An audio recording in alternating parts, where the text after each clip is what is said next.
नमस्कार दोस्तों, भारत में पेंशन स्कीमों में समय के साथ कई बदलाव किए गए हैं। भारत सरकार ने कर्मचारियों की रिटायरमेंट के बाद की आर्थिक सुरक्षा के लिए पहले पुरानी पेंशन योजना यानी कि ओपीएस लागू की थी, लेकिन बदलते समय के साथ सरकार ने इसे बंद कर दिया और उसकी जगह नई पेंशन योजना यानी कि एनपीएस शुरू की। एनपीएस को लेकर लंबे समय से विरोध चल रहा था और कर्मचारी पुरानी पेंशन योजना वापस लाने की मांग कर रहे थे। हालांकि सरकार ने पुरानी पेंशन योजना को बहाल नहीं किया, बल्कि इसी मांग को ध्यान में रखते हुए सरकार ने एक नई योजना यूनिफाइड पेंशन स्कीम यानी कि यूपीएस शुरू की।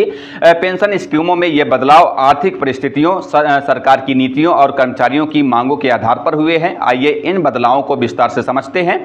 दरअसल ओपीएस यानी कि ओल्ड पेंशन स्कीम सबसे पुरानी योजना थी, जिसमें कर्मचारी को रिटायरमेंट के बाद अंतिम वेतन का एक निश्चित हिस्सा पेंशन के रूप में मिलता था। यह योजना कर्मचारियों के बीच काफी लोकप्रिय थी, क्योंकि इसमें पेंशन की राशि निश्चित होती थी और महंगाई भत्ते के साथ बढ़ती रहती थी।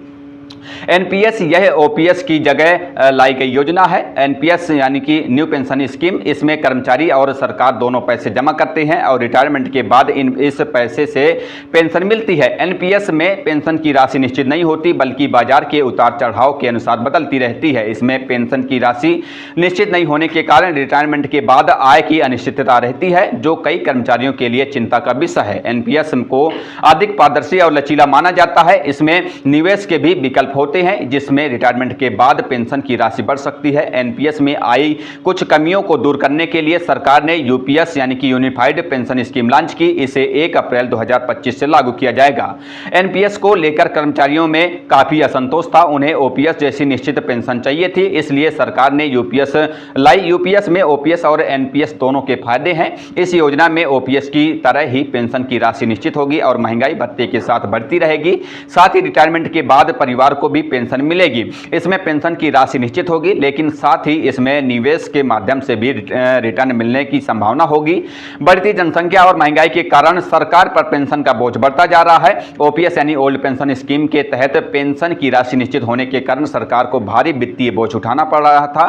सरकार ने इसे इस आधार पर समाप्त किया था कि यह योजना वित्तीय रूप से टिकाऊ नहीं है और आने वाली पीढ़ियों के लिए बोझ बन सकती है। ओपीएस की जगह एनपीएस लाई गई ताकि पेंशन का बोझ सरकार पर कम हो सके। एनपीएस के माध्यम से सरकार चाहती थी कि कर्मचारी भी अपने रिटायरमेंट के लिए बचत करें और बाजार के उतार चढ़ाव के अनुसार लाभ भी प्राप्त करें। एनपीएस यानी न्यू पेंशन स्कीम में निवेश के माध्यम से बेहतर रिटर्न मिलने की संभावना होती है। कई कर्मचारी ओपीएस को वापस लाने की मांग कर रहे थे, क्योंकि एनपीएस में पेंशन की राशि निश्चित नहीं होती। हर स्कीम के अपने फायदे और नुकसान हैं, इसलिए किसी भी स्कीम को चुनने से पहले आपको अपनी आवश्यकताओं और वित्तीय स्थिति का ध्यान रखना चाहिए। कौन सी स्कीम बेहतर है, यह व्यक्तिगत जरूरतों पर निर्भर करता है। यदि आप एक निश्चित पेंशन चाहते हैं और जोखिम लेने से बचना चाहते हैं, तो ओपीएस यानी ओल्ड पेंशन स्कीम आपके लिए बेहतर विकल्प हो सकता है। यदि आप थोड़ा जोखिम लेने को तैयार हैं और बाजार से अच्छा रिटर्न चाहते हैं, तो एनपीएस यानी न्यू पेंशन स्कीम भी एक अच्छा विकल्प हो सकता है।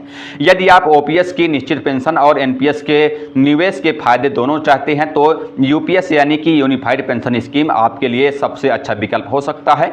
पेंशन स्कीमों में हुए बदलावों से यह स्पष्ट है कि सरकार रिटायरमेंट के बाद कर्मचारियों की आर्थिक सुरक्षा सुनिश्चित करने के लिए लगातार प्रयास कर रही है। बहरहाल इस खबर पर इतना ही। आगे की जो भी अपडेट होंगी हम आप तक पहुंचाते रहेंगे।